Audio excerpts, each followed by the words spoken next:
नमस्कार सगळ्यांना. Akluj police station अंतर्गत एक चांगल्या वेपनचं कारवाई सीझर झालेली आहे. पहिल्यांदा आम्हाला एक आरोपी सापडला. तो राहणारे परिते गावाचं इसम होता टेंभुर्णी हद्दीमध्ये. तसं अकलूज पोलीस स्टेशनला माहिती भेटल्यानंतर त्यांनी ट्रॅप लावून त्या आरोपीला अकलूज पोलीस स्टेशन अंतर्गत त्यांनी पकडले. त्याच्यानंतर आम्ही ते कुठं कुठं सप्लाय केले होता असं माहिती आणि इन्व्हेस्टिगेशन करत दुसरा आरोपीला पकडले. राहुल माने नावाचा आरोपी त्यांना पकडल्यानंतर आम्हाला त्यांच्याकडून 4 वेपन रिकव्हरी झाला. तसंच आम्हाला त्यांच्या इन्व्हेस्टिगेशन मध्ये हे माहिती पडलं की यांनी बरेचशा ठिकाणी त्यांनी वेपन सप्लाय केले, खास करून सोलापूर जिल्ह्यामध्ये, सातारा, सांगली अशा जिल्ह्यामध्ये ते पकडलेले. ते आरोपी आम्ही पकडल्यानंतर आम्हाला मेन सप्लायर जे होता ते MP मधून हे सगळं वेपन्स आणत होते. गावठी पिस्टल आहे आणि ते MPचा जे आरोपी आहे त्यांना ट्रॅप करण्यासाठी आमचं टीम गेले आणि तिथं सक्सेस भेटलं. तिथं अनिल मेहता म्हणून आरोपी आहे, ते त्यांच्यावरती ऑलरेडी गुन्हे दाखल आहे आणि हे जे बाकी जे आरोपी आम्ही पकडलेले तेही गुन्हेगारी आहे. त्यांच्यावरती पण पहिले गुन्हे दाखल आहे. ते मेहताला पकडल्यानंतर आम्हाला तिथूनही 4 वेपन्स रिकव्हरी झाले.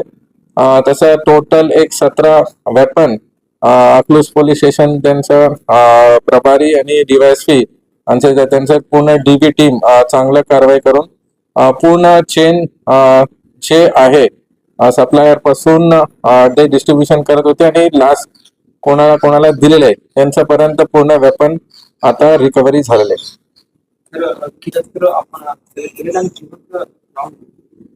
टोटल 17 शस्त्र आहे. ओके, टोटल 17 वेपन आहे आणि 47 लाईव्ह कारतूस तसं रिकव्हरी झालंय. हे आरोपीला आम्ही इंट्रोगेशन केल्यानंतर ते MP मध्ये तिथं त्यांनी गावठी पिस्टल बनवतात. त्यांच्याकडे ते लेथ मशीन वगैरे आहे. तिथंही आम्ही अजून ते तिकडे आम्ही संबंधित जे अधिकारी SP आहे त्यांना कॉन्टॅक्ट केले आहे. तिथे त्यांचं कारखाना असतील, बाकी जे अजून काही आरोपी त्यांच्याकडून जे वेपन भेटले असतील हे सगळं आम्ही इन्व्हेस्टिगेशन अजूनही चालू आहे. यात जे आरोपी आहेत ते किती आहेत, परराज्यातील आरोपी किती आहेत, मुख्य सूत्रधार आहे हे राहुल माने म्हणून आहे. त्यांच्याकडे वेपन आले होते. त्यांनी वेगवेगळ्या जे क्रिमिनल्स आहे आमच्या जिल्ह्यामध्ये टोटल असं 8 आरोपी आम्ही पकडले आहे आणि ह्याच्यामध्ये 6 आरोपी सोलापूरचा आहे. बाकी इतर जिल्ह्याचं पण काही नाव समोर येतात. त्यांनी इंट्रोगेशन मध्ये आज सांगितले की त्यांनी अजूनही वेपन्स मिरज असतील, नंतर सातारामध्ये काही गावामध्ये काही आरोपीकडे दिलेले आहेत असं माहिती येते. आता इन्व्हेस्टिगेशन पुढे अजूनही चालू असतील. फरार आता नाही आहे, सगळ्या आरोपींना पकडलेले आहे. इन्व्हेस्टिगेशन मध्ये अजूनही निष्पन्न अजूनही करायचं आहे. तर हे म्हणजे मोठीच कारवाई म्हणाली, पण हे जे आरोपी शस्त्र बाळगत होते ते कशासाठी वापरत होते, कुणाला देण्यासाठी किंवा याचा वापर नक्की ह्यांचं क्रिमिनल रेकॉर्ड बघितलं तर असं दिसून येते की हे त्यांचा क्राईम रेकॉर्ड आहे.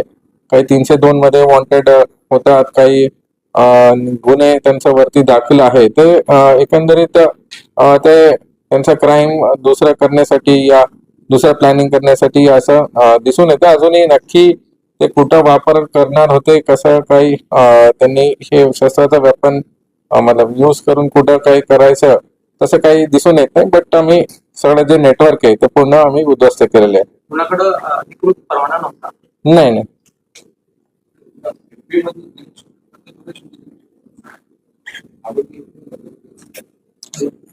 7 नंबरचा आरोपी आहे अनिल मेहता.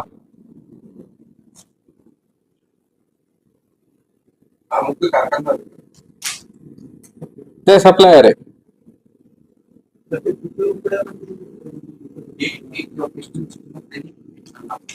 40 ते 50 हजार असं एक किंमत वेगवेगळ्या लोकांना, काही लोकांना 40,000 मध्ये दिलेलं आहे, काही 50,000 असं त्यांनी दिलेलं आहे विथ राऊंड.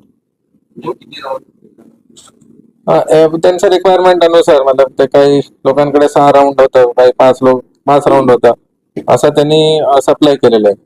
पुण्यातील जी कार आहे ती चोरलेली आहे व ते कार चोरलेले नाहीये त्यांनी. जे आरोपीकडे होते ते आम्ही निष्पन्न करून ते कार वगैरे ते जप्त केलेले आहे.